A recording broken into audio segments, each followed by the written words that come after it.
Olá, olá! Sejam bem-vindos à nossa aulinha de ciências, finalizando mais um bloco de aulas, onde a gente vai poder hoje observar um pouco mais sobre os diferentes ambientes do planeta Terra. Nós sabemos que nós vivemos aqui em um ambiente próximo ao litoral. Nós temos o mar próximo da gente, mas nem todos os lugares são assim. Nós temos ambiente como a serra, os desertos, os campos. Nós temos ambientes aquáticos lá no fundo do mar. Você já parou para pensar que no fundo do mar, lá bem no fundinho, existe todo um ecossistema? É quase como se fosse uma nova cidade dos peixes, dos tubarões, das baleias, dos corais. E agora a gente vai olhar um pouquinho ambientes diferentes.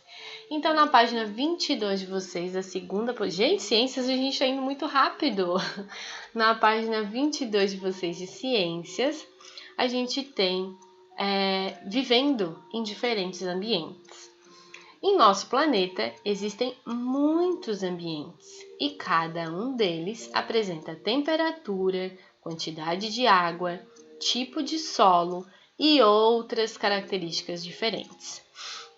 Os seres vivos que habitam determinado ambiente estão adaptados a viver nesse local, buscando água, alimento e abrigo. Ambientes com características diferentes são habitados por seres vivos diferentes. Por exemplo, uma planta adaptada a um ambiente muito seco, como o deserto, em geral, não é encontrada em uma floresta úmida. Então, observe a planta e o ambiente representados na foto a seguir. Gente, nós acabamos de ver essa foto lá na apostila de História. Tô com a ciência na cabeça. Quando a menina falava do lugar aonde ela viveu quando ela era pequena, antes de ir para São Paulo, numa paisagem extremamente natural. Mais uma vez, geografia, ciências e história trabalhando juntinhas. E aqui a gente tem esse ambiente árido, seco, muito seco e com a vegetação deste ambiente. Nesse ambiente, nós não vimos crescer árvores frutíferas, grandes, frondosas, verdinhas. Não, porque este ambiente, o solo, a areia desse solo, ele é arenoso, ele tem muita areia. E solos arenosos não possuem muitos nutrientes. Então, só desenvolve neste solo tipos de vegetações em que não precisam de muitos nutrientes.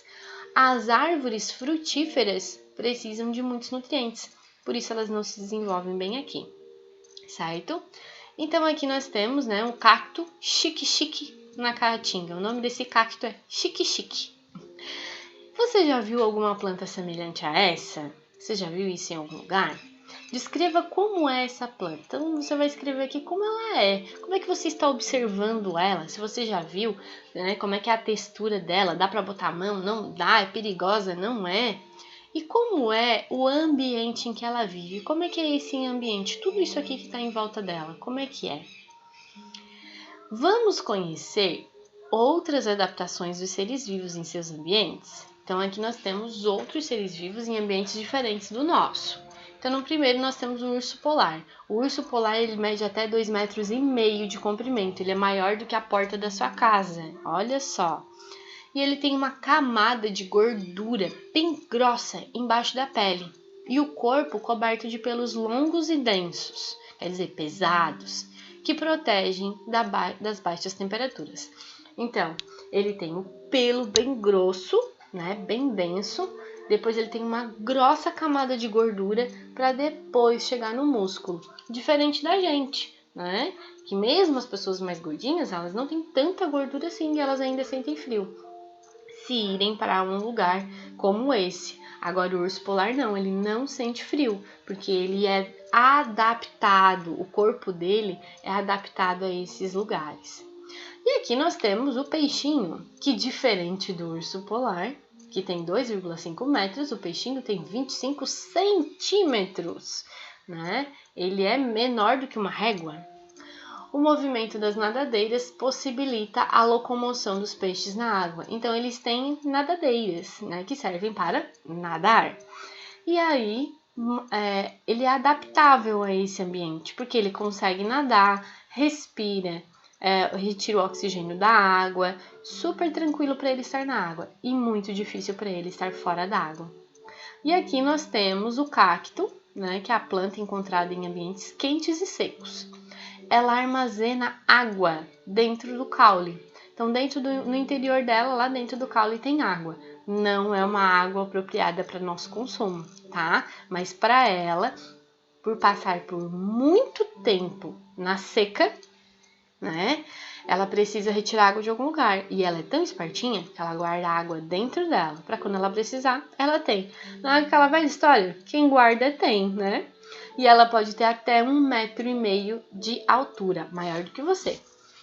E a tartaruga marinha apresenta as pernas modificadas em nadadeiras. Então, ela não tem patinha, ela não tem perna, ela tem nadadeiras, o que possibilita o seu movimento na água, mas também ajuda ela a caminhar na areia da praia. Ela usa as nadadeiras também para caminhar. Claro que ela não consegue caminhar tão bem quanto uma pessoa, como nós, por exemplo, né? Porque não é o habitat natural dela. Ela faz o seu ninho, joga os seus ovinhos dentro do ninho e depois volta para a praia, volta para o mar, porque lá é o lugar dela, tá bom? E ela tem 1,5 metros de comprimento também, maior do que você deitadinho. E aqui tem uma atividade bem legal. Então, olha só. Você já estudou que os seres vivos têm características que lhe possibilitam sobreviver em diferentes ambientes. Então, nós sobrevivemos ao planeta Terra, nessa parte mais seca do planeta, digamos assim, né? Próximo a árvores, vegetações, prédios, porque nós nos adaptamos a isso. O nosso pulmão, a nossa respiração, ela é feita por pulmões, então a gente não consegue respirar embaixo d'água, né? Só fora dela. Nós conseguimos ficar de pé, o que nos ajuda muito, diferente dos animais que também têm 4 patas, mas não conseguem ficar de pé. Então, todo mundo que vive em determinados ambientes são adaptados a isso. Adaptado quer dizer, tem um corpo, né, perfeito para aquele ambiente. Então, aqui nós temos seres vivos e ambientes e que o corpo deles é adaptado para esses ambientes. Então, agora vocês vão recortar essa lapela aqui do lado, tá? Recorte as figuras da lateral da página e colhe-as nos espaços correspondentes, relacionando os animais ao ambiente em que vivem. Então, aqui a gente tem o solo, tá? Tem uma arvorezinha, alguns vegetais, mas a gente tem aqui um caminho que já nos mostra mais ou menos qual desses seres vivos, tá? Vive aqui, não só passa, mas também vive. Aqui nós temos outro, que é abaixo do solo. Qual desses aqui vive abaixo do solo? Depois nós temos o fundo do mar, nós temos o gelo, nós temos uma toquinha e nós temos um jardim.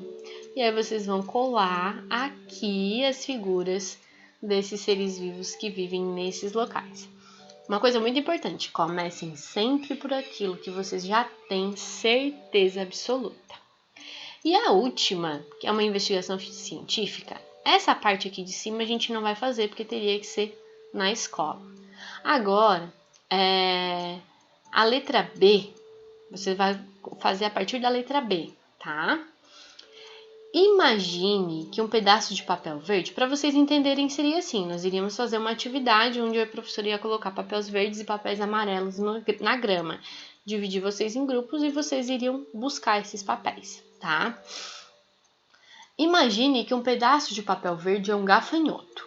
Então, você vai imaginar que nós estamos lá na escola e que a prof colocou... Fecha os olhinhos e imagina com a prof. e a prof colocou papeizinhos e tem um papel verde no meio da grama. Imagine só esse papel verde no meio da grama. Imagina que esse papel verde é um gafanhoto. Então, ele se transforma num gafanhoto. Não é mais papel, é um gafanhoto. Como a cor dele poderia ajudá-lo a sobreviver na grama? Como a cor verde do gafanhoto ajuda ele a sobreviver naquele ambiente da grama, daquele gramado? Observem que a grama é verde e o gafanhoto é verde. Então, como que essa cor pode ajudá-lo? E depois você vai fazer um desenho que representa a sua resposta da pergunta anterior. Não esqueça de pintá-lo, porque aqui nós falamos que o gafanhoto é verde e que a grama é verde. Não pode deixar esse desenho sem pintar, certo?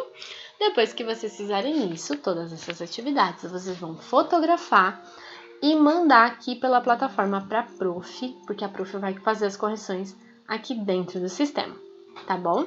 Tenho certeza que vocês vão arrasar nas respostas, certezíssima.